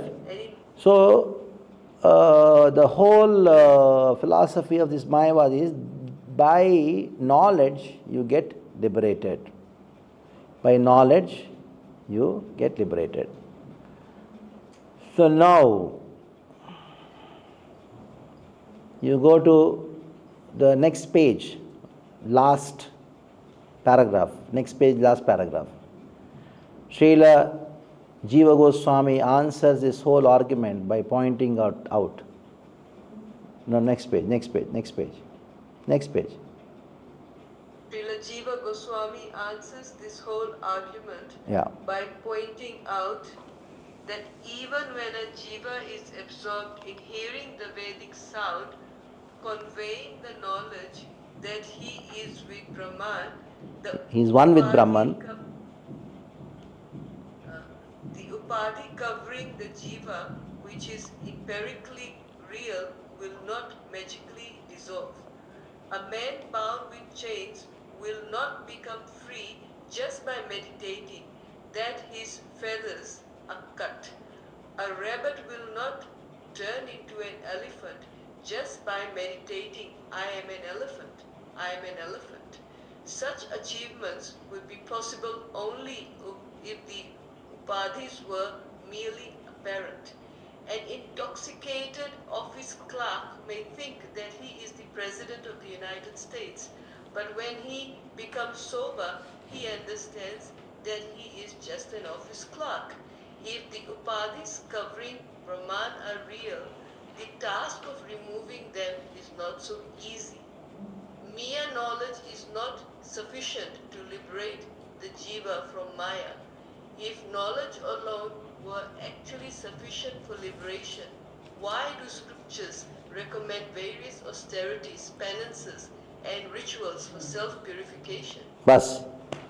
So the Mayavadis, they say, by knowledge that I am Brahman, you become liberated.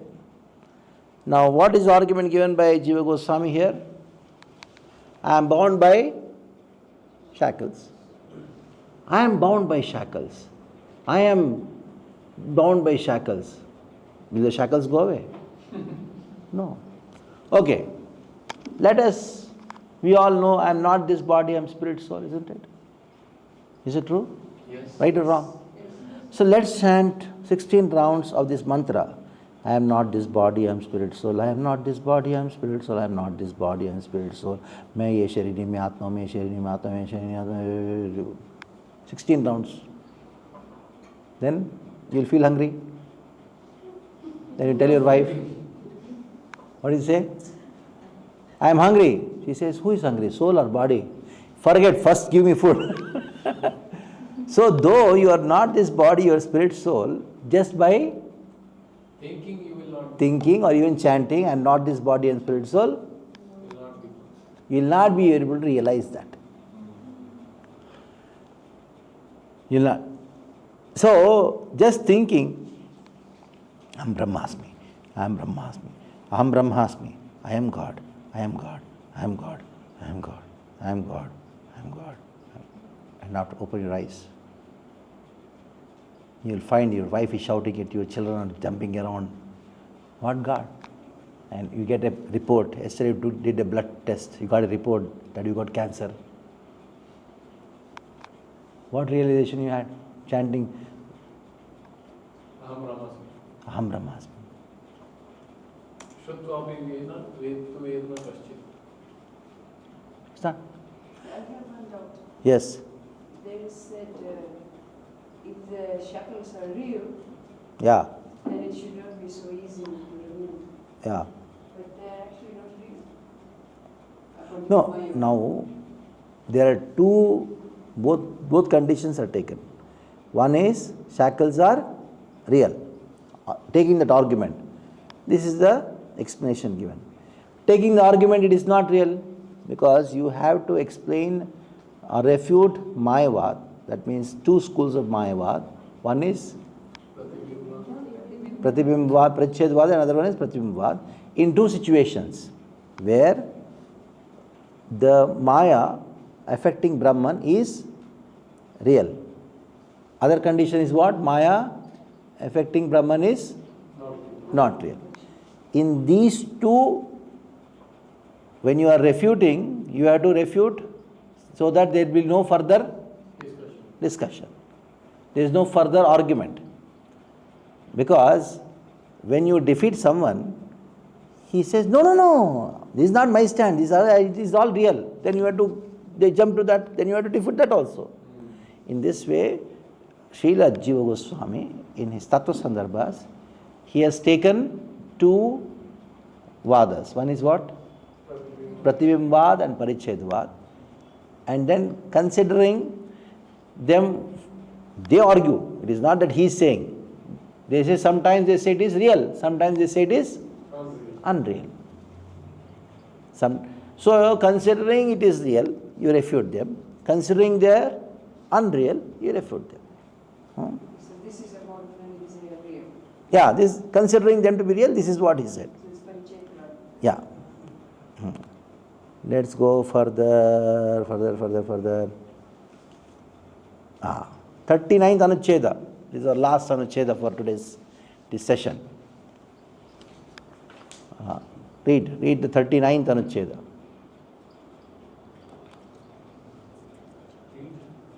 Yeah, you can read from here. Yeah. Further refutations of Pratibimbavad and Parichedavad. Conversely, if the upadis are only apparently real, avidyaka, then Brahman's delimitation, Parichedavad, and reflection, Pratibimbavad, are also only apparently real. Since these processes do not in fact occur, since the Advaitavadi's doctrine is based on the analogy of an unreal dream state.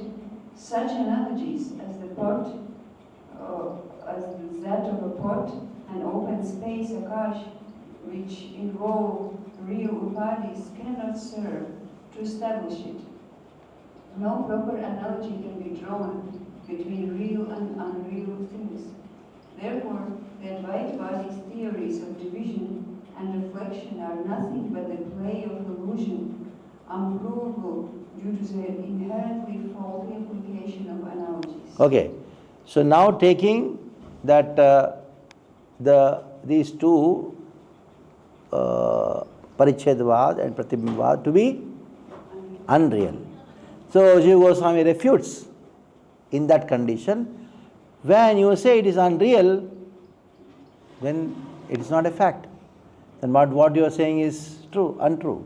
And you are giving so many analogies. And you are giving some real parts to explain something which is unreal. So that is what is the subject matter for the next Anucheda. And that we'll just see one line, one paragraph rather. Which one it is? Yes. An adequate analogy. We go to the next page. An adequate analogy must be a similar or as possible to what it illustrates. The greater the correspondence, the more pertinent the analogy. But in the analogy of an all-pervading space and the pot, there is insufficient correspondence to the actuality depicted by the Mayavadis. While all-pervading space and Brahman are similar, the former's Upadhi, the pot, is empirical, whereas Brahman's Upadhis must be merely apparent. So that is where he ends the argument, saying that you have Brahman and you compared it to what? Space. Space. Brahman compared to space. Accept. But you have used the Upadhi, compared Upadhi to what? Pot. A pot. A pot is real. It is real. And now you say the Upadhi is unreal. So your comparison of Upadhi to the pot is not acceptable. So, if you remember, we started off with Nyaya. In Nyaya, there is one aspect called examples. It cannot be anything. It cannot be just anything. Even when you give examples, comparison, it should be similar. Like you have the famous story of Ramanuja. When he was hearing the Bhashya, commentary, to one of the Upanishadic statements where the Lord's eyes are described to be Kapyasyam Pundarikamakshini. Kapyasam. Kapi means what? Monkey. Asam means back part. So the eyes of Krishna are like the back part of a monkey. Kapi, Asam. Ramanuja had tears. He is massaging the feet of his Guru. Then heart, tears rolled through his eyes and fell on the feet of Guru. Hey, what is happening? Ramanuja was crying. Then Guru told him, Achyuta Preksha.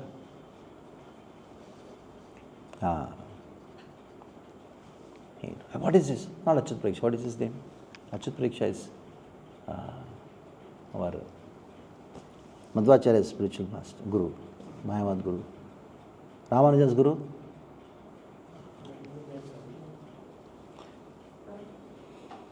What is it? Yadav Prakash.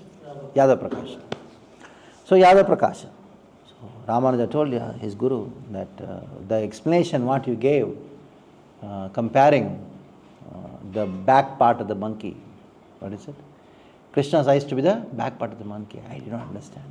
How can you compare Krishna's eyes to be to the back part of a monkey? Back part of the monkey is also red, is it? Then do you think you have a better explanation for it or what? Yes, please consider this explanation. What is the explanation? Kapi means kam jalam pibanti. Asam means it expands. What is the thing which expands? Asam means which is the lotus blooms. What is the thing which blooms? By taking the Kam means Kanti of the sun, and Jalam Pibanti by drinking water. It drinks water, takes light from the sun and then blooms. What is that? So Ka Pi Asam refers to lotus. And Lord's eyes are compared to lotus. So the scriptural statements where there are comparisons, they should be explained accordingly. It cannot be just explained whimsically. Neither examples can be given whimsically. So, taking Parichedavad and Pratibimbavad as real, Jiva Goswami refuted that you cannot get liberation just by thinking, I am not this body, I am Brahman, I am God. Taking them to be unreal. You have a flaw in explaining it by comparing, by giving example. Comparing Akasha to Brahman is fine.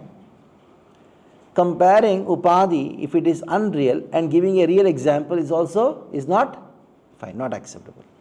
This is only one aspect of refutation of Mayavad philosophy. Like that, there are 6 within this particular section. 6 considering them to be real.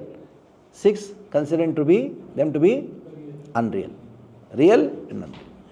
So, Parichedavad and Pratibimbavad. 6 for Pratibimbavad, 6 for Parichedavad, considering them to be what? Real. 6 for Pratibimbavad, 6 for Parichedavad, considering them to be unreal. So that's how Mayavad Khandana has been done in Tattva Sandarbhas by Srila Jiva Goswami. Okay, I just take this part. I know it was a little bit tough. I could have taken the lighter version also. But I was intoxicated with Tattva Sandarbhas. So the same intoxication I passed on to you. That's the thing. Okay, we stop here. Thank you very much. Hare Krishna, Krishna Krishna, Hare Hare, Hare Ram, Ram Ram, Hare Hare. Recording stopped. Yes. Naraji, you told this that pot is real, and this living entity is unreal. No, not living entity. Considering the Upadhi to be unreal. They say Upadhi is unreal. And to give a real example to explain unreal thing, that is not accepted. That is the point. Okay. So all online devotees, please forgive me for all my offenses.